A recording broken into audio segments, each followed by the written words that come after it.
આપણા દેશમાં કોઈનો બી જન્મદિવસ હોય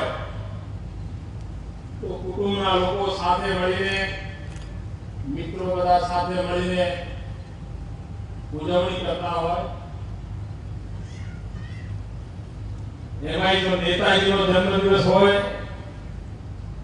તો જાત જાતના અભિવાદનોના કાર્યક્રમો થતા હોય. છાપામાં અઠવાડિયા સુધી ચર્ચાઓ ચાલતી હોય જન્મદિવસની ઉજવણી.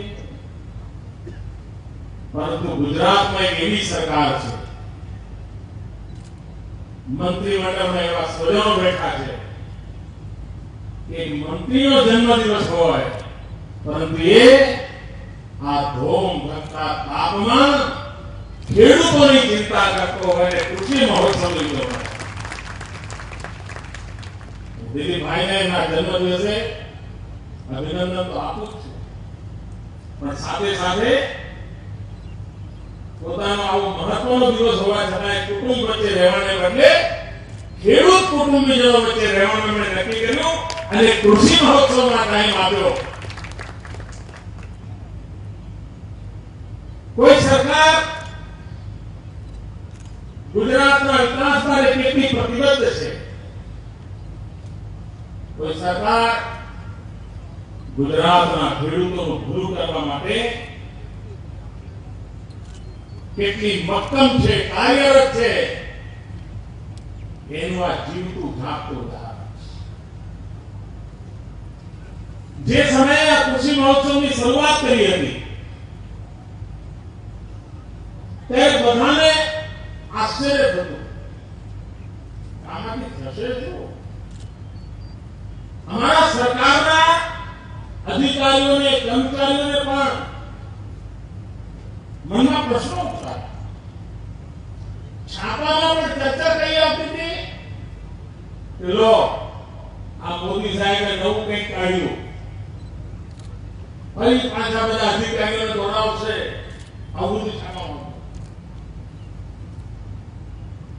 કારણ આ આખો પ્રયોગ શું છે એ સમજાય એટલો સહેલો નહોતો. કારણ વર્ષોથી ખેતીની એક જ પદ્ધતિ હોય, એક સાધનો હોય, એક બિયારણ હોય, એના કારણે કશું બદલ આવતો નહોતો. ગમે તેટલી મહેનત લો પણ તે ઉભી નીકળતો નહોતો.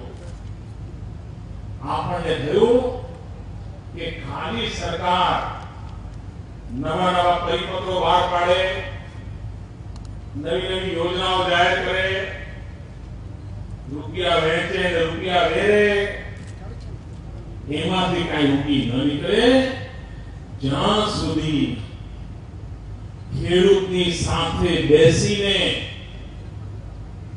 ખેડૂતની મૂંઝવણને ન સમજીએ, એની મુશ્કેલીને ન સમજીએ, એનો રસ્તો કાઢવા માટે એની જોડે ચર્ચા કરીને ન કરીએ અને એને ફાવે એવી રીતે એનો રસ્તો ન કાઢીએ તો આપણી આ બધી ઉપરની વાતો ક્યારેય પરિણામ ના આપે. અને આ કરવું હોય તો કેવી રીતે કરાય? એમાંથી આપણે આ કૃષિ મહોત્સવનું જ્ઞાન ઉપાડ્યું. આ 44 ડિગ્રી તાપમાન હોય, ધોમ ધકતો તાપ હોય અને સરસ મજાની કેરીઓ આવતી હોય, કેરીનું નામ લેતા મોંમાં પાણી છૂટતું હોય, રસ ખાવાની આપણને આદત હોય, કોને એમ ન થાય કે આ ભર ઉનાળામાં રસ પૂરીને પાતરા ખાઈને બપોરે 2 કલાક ઊંઘી જવાનું કોને મન ના થાય?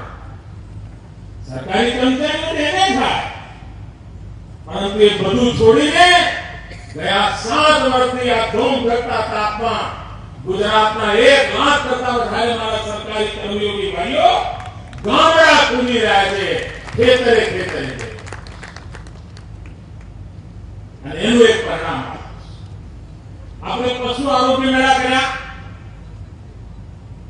પશુનું રસીકરણ થાય, પશુની સારવાર થાય, પશુના ખોરાક કેવો હોય એની સમજણ અપાય, પશુ ઉછેર માટે બહેનોને ટ્રેનિંગ અપાય, એના માટે અભિયાન ઉપાડ્યું.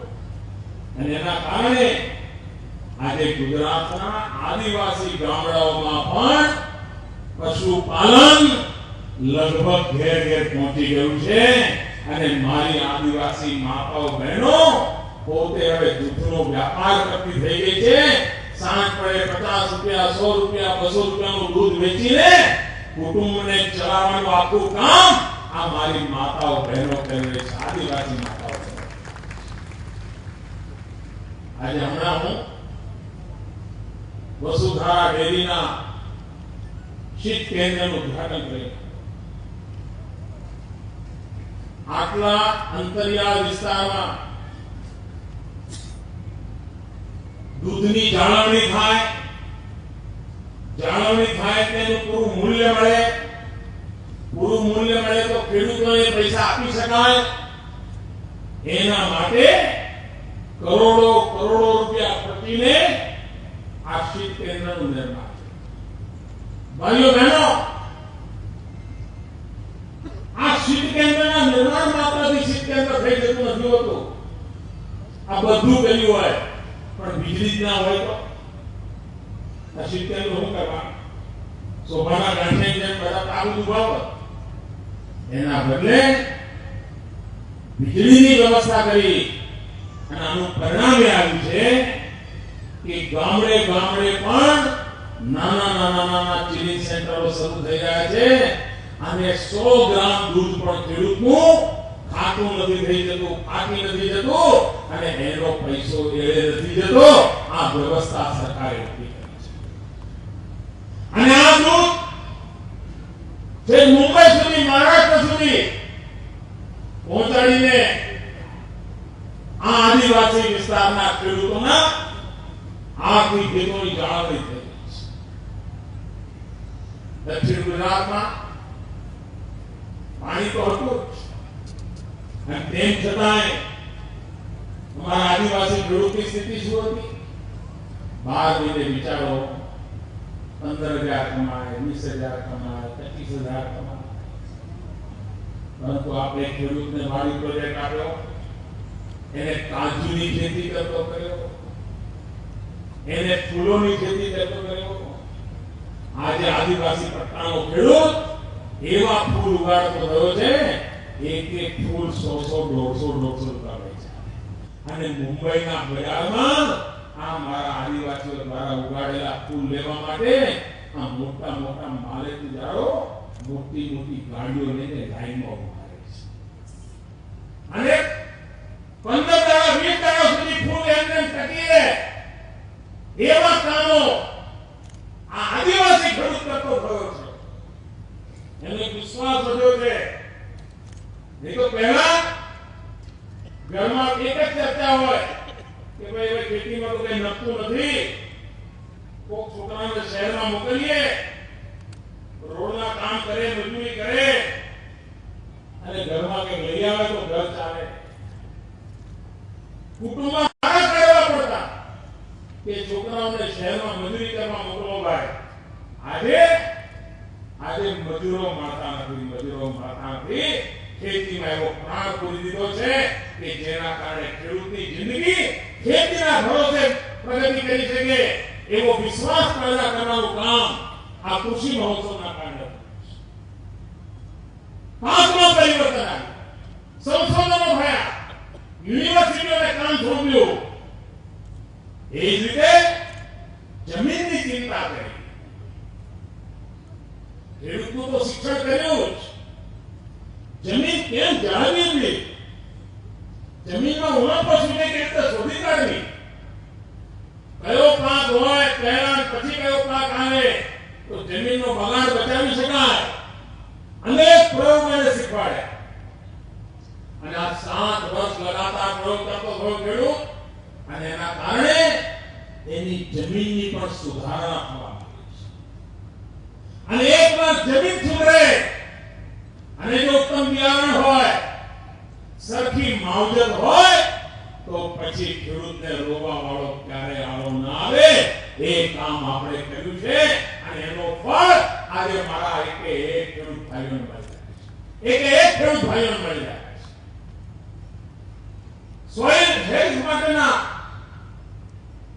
કેટલા સફળ પ્રયોગો કર્યા ભારત સરકારને લાગ્યું કે આ સોઇલ હેલ્થ કાર્ડ ગુજરાતે જે કર્યું છે એ આખા દેશમાં કરવા જેવું છે હજુ કરી છે કે નથી પણ એમણે કરવાનું તો વિચાર્યું કે આ ગુજરાતને સફળતા મળી છે કારણ દરેક ખેડૂતને ખબર છે કે એની જમીનની તબિયત કેવી છે એની જમીનમાં કોઈ રોગ છે કે નહીં એના જમીનમાં કોઈ ઉણપ છે કે કેમ આની સમજણ આ ગુજરાતના ખેડૂતને આવી વૈજ્ઞાનિક પદ્ધતિ આવી છે અને એનો લાભ ખેડૂતને મળી રહ્યો છે એ રીતે ઉત્તમ બિયારણ સારામાં સારું બિયારણ કેમ ન મળે ખેડૂતને એની સાથે છેતરપિંડી ન થાય લૂંટારાઓને લૂંટી ન લે